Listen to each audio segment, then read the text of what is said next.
O que faz de um livro um clássico?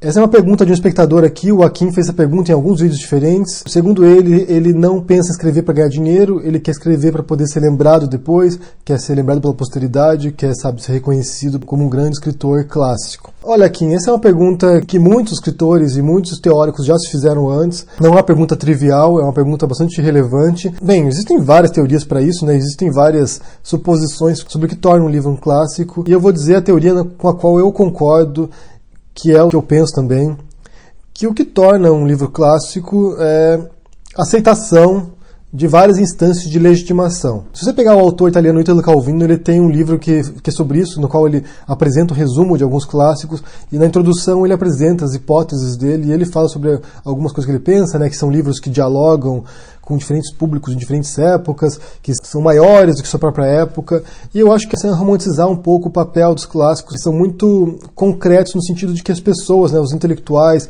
os professores universitários, outros escritores, um público muito seleto, específico, determina que aquilo ali é um livro relevante que deve ser lembrado. É claro que tem alguns casos de alguns livros que morreram, né, ou se tornaram esquecidos e depois foram relembrados. O Shakespeare é um desses casos. O Shakespeare, durante um bom tempo, ele era considerado um autor menor, ele não era considerado um grande autor em língua inglesa, mas depois, no século XIX, vários intelectuais começaram a reler o Shakespeare e começaram a ressuscitar a fama dele, e ele se tornou o expoente em língua inglesa que a gente conhece.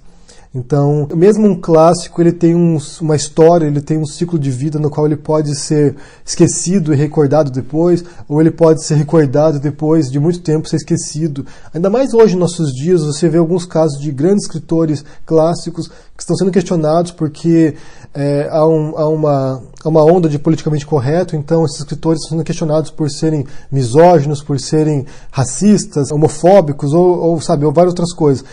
No Brasil, por exemplo, um autor que está sendo questionado é o Monteiro Lobato, que diz que ele era racista.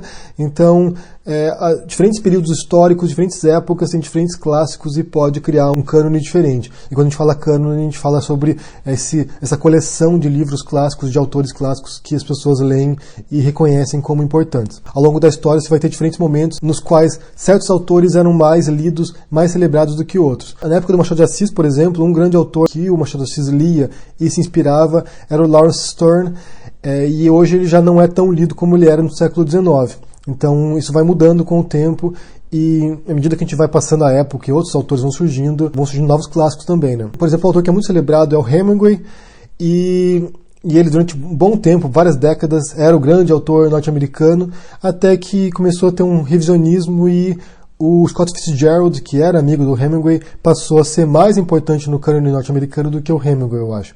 Então isso vai mudando. Os teóricos, os intelectuais, os literatos vão debatendo e vão relendo certos autores antigos e vão alçando esses autores ao status de clássico. É uma coisa imutável. Às vezes o que era clássico no século XV já não é mais lido hoje porque surgiram outros autores que se tornaram mais relevantes e mais representativos em certas épocas.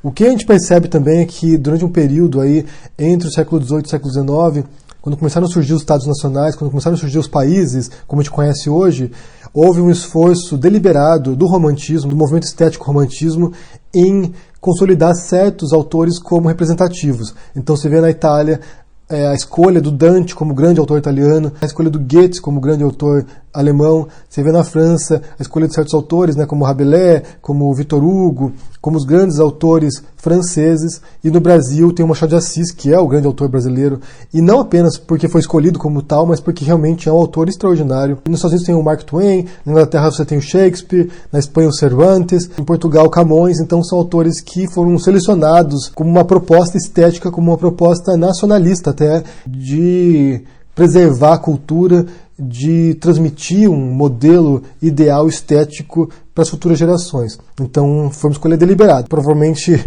um grupo de intelectuais ali refletiu e olha, esse aqui é o autor que tem que ser lembrado porque é o mais perfeito, o mais bem acabado, ou o que mais transformou a nossa literatura de algum modo. Então nesse sentido houve uma escolha e foi aceita e foi celebrada.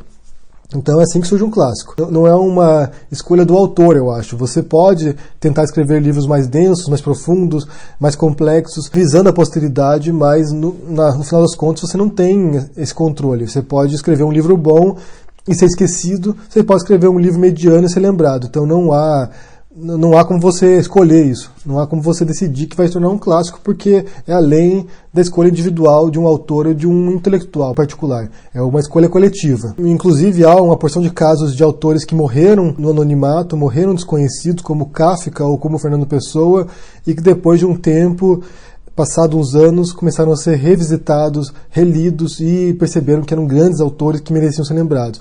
Então um autor pode morrer completamente desconhecido, sem nenhum tipo de repercussão em vida, sem nenhum tipo de reconhecimento em vida, e depois de uns anos ser resgatado e ter o seu talento, ter o seu trabalho reconhecido.